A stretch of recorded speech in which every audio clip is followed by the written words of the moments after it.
my name is Andrea Thompson. I'm an artist and a crafter, and I'm here today to share with you ways to transform winter wardrobe staples into outfits you can wear in spring. The first shirt that we're working with today is a long sleeve plaid shirt that we're transforming into a short sleeve shirt with a crop top. And the second is a loose fitting long sleeve tee that we're transforming into an open side muscle tank. First step is to try it on so that we can adjust it just to your body. Now we're joined by our model Lexi, who has been kind enough to put on our shirt for us. And the first thing we're making marks for is to transform those long sleeves into a short sleeve. The first mark we're going to make is right below the elbow. Her elbow is right here. Just below that, we're making a mark that goes all the way across. And when we lay it flat, I'll know to cut both sides. I'm only making the mark on one side because I'm using the part that I cut off as a template to make both sides exactly the same. The next thing you're going to do is make that mark for your crop. You can figure out where it's going to hit your body, probably your natural waist or where a pair of high-waisted jeans or high-waisted shorts might hit. For here, we're lucky enough to have a plaid shirt, so those lines are already there for us. And we are paying attention to the buttons. You don't want to make a mark that would go right through where a button is. After you've made your marks, the next step is to take your shirt off and lay it on any flat surface you can find. So you have your shirt marked and laid out flat on your table, matching the seams as close as you can to get a really straight cut. You want to make sure you have everything you need ready to go when you start. The first thing you need is that garment marker from before. You'll be making a mark on the second sleeve. You'll also need a pair of sharp fabric scissors and thread in a matching color for your shirt and a sharp needle. We have all of our materials ready to go and we can get started. The first thing we're cutting is just above that mark we made, right along the sleeve. We can cut all the way across, trying to keep those really even and level. You want those two sides to really match up. Now you can pick up that shirt sleeve and use it over on the other side to make that template. This is where that garment marker comes in handy. You're making that mark again on the second sleeve, and then now that you're sure they're the same size, you can make those cuts again. Making these cuts as straight as you can,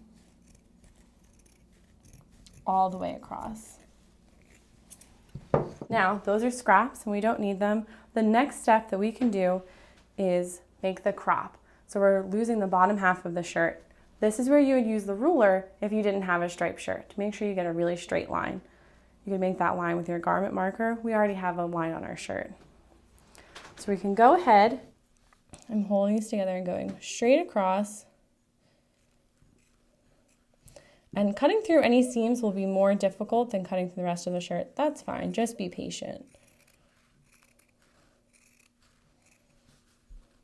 Cut that as straight as we can, all the way across.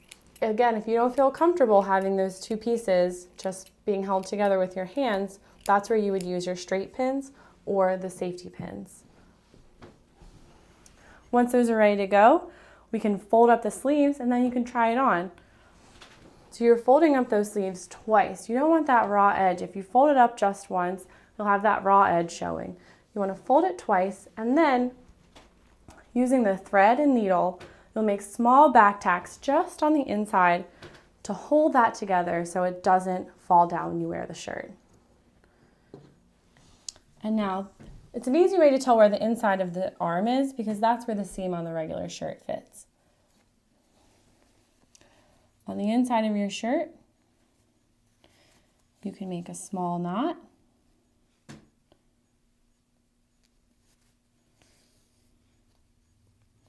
By just catching some fabric, making sure that's anchored, and then just a few stitches to really secure that in place. And this is another spot where, again, if you didn't feel comfortable holding it with your hand, you could always use straight pins or safety pins.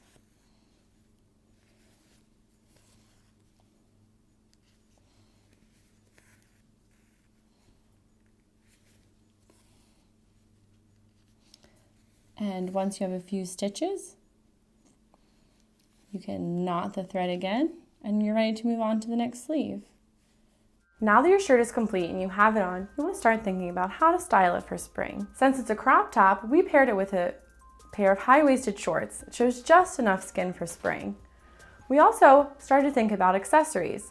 Our shirt has a lot of pastels, which is lucky for us because those are great colors for spring. We chose bracelets that also highlight that color palette. Now that we have our first outfit complete, we can start on our second tutorial for the open side muscle tank. This tutorial is much faster. What you're doing is finding the shoulder seam right where the shoulder and the sleeve seam meet. From there, 1/2 inch in, that's where you're starting your cut. Now, for the open sides, you can really make them as open or as small as you want. You could go right under the armhole, or you could go all the way almost down to the bottom. For this shirt, we're going 3 inches from the bottom, letting it be really loose and airy and ready for spring.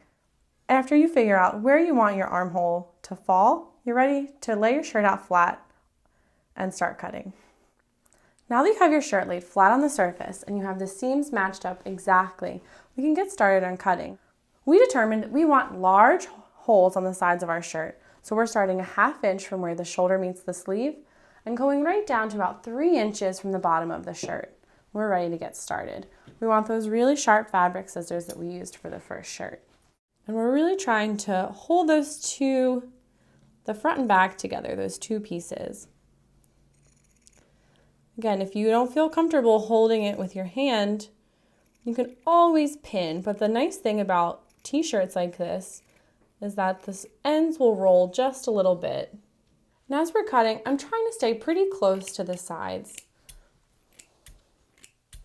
and keeping an eye on that 3-inch mark that I have in my mind where I want that shirt sleeve to end. I can take that sleeve that I've cut off and move it to the other side to use it as a template like we did with the first sleeve.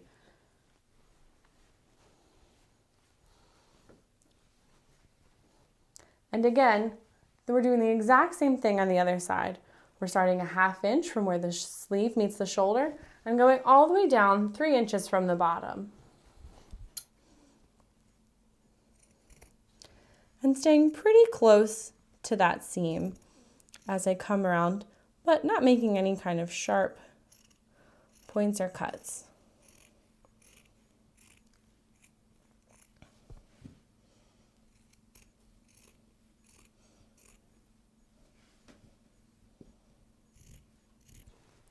Once you have both sleeves cut off, you can try it on.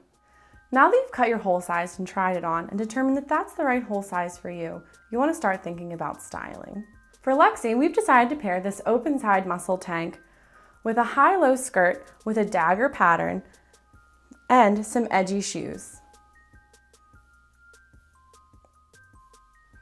We've shown you a few options, but remember when accessorizing to keep your own unique style in mind. The most important thing is to experiment and have fun.